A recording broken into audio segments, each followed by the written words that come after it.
RSS किसी कीमत पर नहीं चाहता कि भारत में शांति का माहौल हो, भारत में डेमोक्रेटिक राइट्स को लेकर कोई बात हो, जो कॉन्स्टिट्यूशनल रिफॉर्म्स की बात हो, सामाजिक न्याय की बात हो।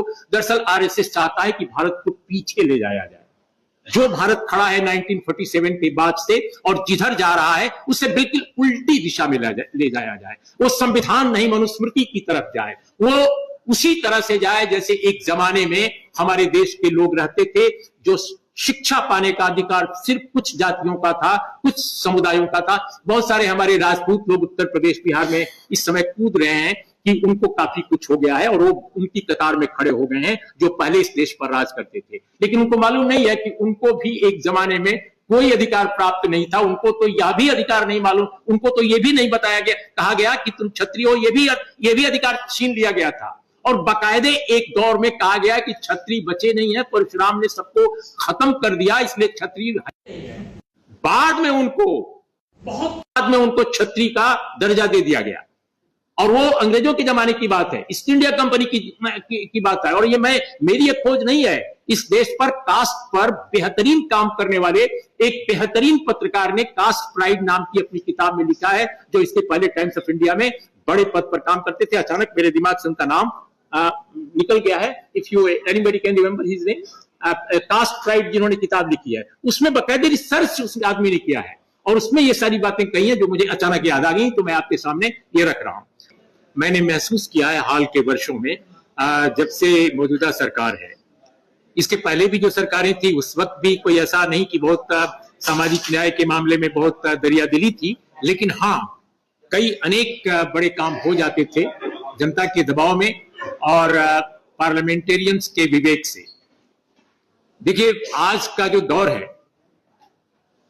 अगर सच पूछा जाए तो अंग्रेजों के जमाने में इससे बेहतर सुधार की गुंजाइश थी समाज में, लेकिन आज समाज में सुधार की गुंजाइश उससे भी कम हो गई है। बाबा साहब भीमराव अंबेडकर ने वायसराय की एग्जीक्यूटिव काउंसिल में रहते हुए जो बड़े कुछ सुधार किए, चाहे वो ट्रेड यूनियन राइट्स के मामले हो, महिलाओं के जो मामले हो, जितने भी श्रम कानून से जुड़े मामले हो, जितने सुधार किए वो आप कल्पना कर सकते हैं कि भारत के सुप्रीम कोर्ट में ये कहा जा रहा है कि ट्रेड यूनियनों से कितना नुकसान हो रहा है, तो बिल्कुल धारा उल्टी है। अंग्रेजों के जमाने में और भी बहुत सारे ऐसे सुधार हुए जो उनके पहले हमारे देश में सोचा नहीं जा सकता था। अगर मैं आपको एक दो ऐसे पॉइंट्स बताऊं तो मुझे लगता है कि कई लोग कह सकते हैं कि अंग्रेजों का जमाना पिछले 10-11 साल का जो दौर ये दिखाई दे रहा है उससे भी कई मामलों में भयानक है। मैं उसकी भयावहता कम नहीं कर रहा हूं, ये मत समझिए कि मैं अंग्रेजों के जमाने की तारीफ कर रहा हूं, लेकिन ये मैं बता रहा हूं कि ये जो भयावह दौर है ये तो अपने लोगों का है राज, वो तो दूसरों का राज था। लेकिन आप सोचिए कि ईस्ट इंडिया कंपनी जब आई तो उसने कुछ एक मामले जो उस समय अपने देश में जो 1816 में देश की जो उत्पीड़ित और वंचित जातियां हैं उनके लिए जो बार्बरिक दंड था, कन्फाइनमेंट द स्टॉक्स, खासकर ये तमिलनाडु और दक्षिण के कई सूबों में लागू था, इस पर भी कार्रवाई हुई उसके कुछ ही साल के बाद। 1921 में मॉन्टेग्यू चेम्सफोर्ड रिफॉर्म्स जब आया तो वंचितों को जो अधिकार मिले उसके पहले सोचा नहीं जा सकता था। दक्षिण के कई राज्यों में महिलाओं के साथ जो स्थिति थी, जैसे एक कानून बना दिया गया था, कानून ही था कि वो अपने स्तन को ढक कर नहीं चल सकती हैं। जब इस पर दबाव बना इसके खिलाफ, तब उनको लागू करना पड़ा। अंग्रेजों ने पहल की कि नहीं इनको किया जाए। तब जो ब्राह्मण समाज था वो कहता था कि ठीक है वो करें, कपड़ा ढकें, लेकिन उनके कपड़े की स्टाइल वो नहीं होनी चाहिए जो अपर कास्ट की महिलाओं की कपड़े की स्टाइल है।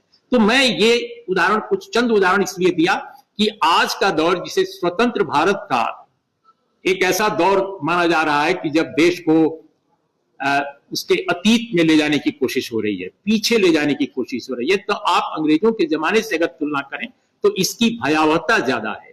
विपक्ष के नेता को बोलने तक की आजादी नहीं दी जा रही है, क्रिमिनलाइज किया जा रहा है प्रोटेस्ट और आलोचना को। ऐसे दौर में ये यूजीसी का इक्विटी जो रेगुलेशन आया है उसको इस पर्सपेक्टिव में देखा जाना चाहिए। आप कल्पना कर सकते हैं कि 2019 में एक आता है कि भाई आप डायरेक्ट करते हैं, हमें रोहित वेमुला की मां और पायल तड़वी की मां के पिटीशन पे कि आप यूजीसी एक गाइडलाइन ले, क्योंकि 2012 की जो गाइडलाइन है वो अच्छी नहीं है, उसमें बहुत सारी कमियां हैं। उन कमजोरियों को दूर करते हुए आप एक गाइडलाइन लाइए।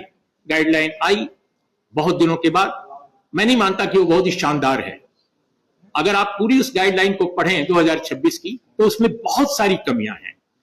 और पार्लियामेंट्री कमेटी जो है, भारत के संसद की पार्लियामेंट्री कमेटी जो शिक्षा विभाग की है, जिसकी अगुवाई दिग्विजय सिंह ने की है, उसमें जो रिकमेंडेशन है वो भी सारे रिकमेंडेशन 2026 के इक्विटी रेगुलेशन में नहीं है। उसके भी कुछ एक हैं, जैसे बैकवर्ड कम्युनिटी, ओबीसी कम्युनिटी को जो शामिल किया गया है इस रेगुलेशन में, जो 2012 के रेगुलेशन में नहीं था। वो दिग्विजय सिंह की कमेटी जो एजुकेशन पर है, जिसमें भारतीय जनता पार्टी के भी मेंबरान हैं, इन सबने रिकमेंड किया है, यूनानिमस व्यू था उस कमेटी का कि उनको ओबीसी को शामिल किया जाना चाहिए, क्योंकि 15(4) और 15(5) जो कॉन्स्टिट्यूशन अमेंडमेंट है उसके उनकी रोशनी में भी ये जरूरी है। लेकिन अब आप कल्पना कर सकते हैं कि इसी मुद्दे पर बड़ा विरोध जो इस बार हुआ है 2026 का, इसी मुद्दे पर हुआ है कि ओबीसी को क्यों शामिल किया गया। सच्चाई है, और वो रिफ्लेक्ट हुआ कई बार उन लोगों की बातों से। आप सोचिए कि कुछ ही दिन पहले दिसंबर महीने में 8 दिसंबर को पार्लियामेंट्री कमेटी की रिपोर्ट पेश होती है, 8 दिसंबर को 2025 में, और अचानक कुछ ही सप्ताह के अंदर माहौल कैसे बदल जाता है। उस कमेटी में मैं कुछ नाम आपको सुना देता हूं, बड़े दिलचस्प नाम हैं। इस कमेटी में भारतीय जनता पार्टी के जो सदस्य हैं उनके नाम जो मैंने नोट किए हैं, श्रीमान रविशंकर प्रसाद, संबित पात्रा, डी पूर्णेश्वरी, बांसुरी स्वराज, रेखा शर्मा, ब्रजमोहन अग्रवाल, ये सारे भारतीय जनता पार्टी के बहुत प्रमुख नेता हैं। और इनको ये नहीं कहा जा सकता है कि ये फ्रिंज हाशिए के लोग हैं, बाहर के लोग हैं। ये बहुत मेन स्ट्रीम के नेता हैं, जो केंद्रीय जो नेतृत्व है भारतीय जनता पार्टी का, उससे जिनका काफी डायलॉग होता है, रेगुलर डायलॉग होता है। ये टेलीविजन चैनलों पर जाते हैं, वहां पर पार्टी की राय रखते हैं, और पार्लियामेंट्री कमेटी की मीटिंग में एक बार भी ये नहीं कहते कि ओबीसी को इसमें नहीं रखना चाहिए, इक्विटी कमेटी में इसका जो स्ट्रक्चर है ऐसा नहीं होना चाहिए। अब इसके बावजूद कि मैं इक्विटी कमेटी की संरचना से बिल्कुल सहमत नहीं हूं, जो रिकमेंडेशन पार्लियामेंट्री कमेटी ने दिया है वह भी उसमें नहीं पूरा किया गया है। दिग्विजय सिंह कमेटी की रिपोर्ट जो है वो 50% सेव अप की बात करती है, लेकिन वो नहीं दिया गया है। दूसरी बात कि उसमें स्पेशल स्टेटस विशेष आमंत्रित की तरह रखा गया है उनको, तो ये सबसे बात है। लेकिन आप सोचिए कि भारतीय जनता पार्टी के किसी मेंबर ने उस पर अपना नोट ऑफ डिसेंट नहीं लगाया, असहमति नहीं दी। तो ऑल ऑफ सडन क्या हो गया अचानक कि जैसे ही ये रेगुलेशन आया विरोध शुरू हो गया।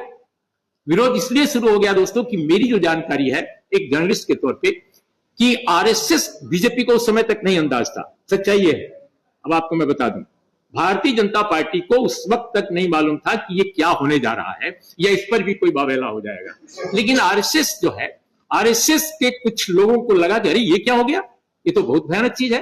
और ये सारे लोग उत्तर भारतीय थे, इसमें कोई ना तो दक्षिण भारतीय था, ना कोई मध्य भारतीय था। और बाकायदे दिल्ली में मीटिंग हुई, मैं मीटिंग का वेन्यू भी जानता हूं लेकिन मैं नहीं बता रहा हूं, कोई जरूरत नहीं है उसकी।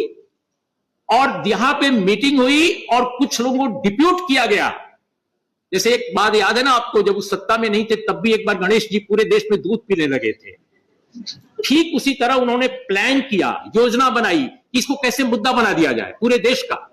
और अचानक कुछ लोगों को खड़ा कर दिया गया कि भाई इसको तो मुद्दा बनाना है, और उन्होंने मुद्दा बना दिया। जब मुद्दा बना दिया तब बीजेपी को फूंका गया, अरे तुम लोग कैसे हो भाई, तुम लोग पार्लियामेंट में जाते हो, सरकार चलाते हो, तुम लोग को यह बात नहीं मालूम कि क्या क्या हो रहा है, हमारे लोग नाराज हो जाएंगे, जो हमारा कोर वोटर है, जो हमारा न्यूक्लियस है वो नाराज हो गया है।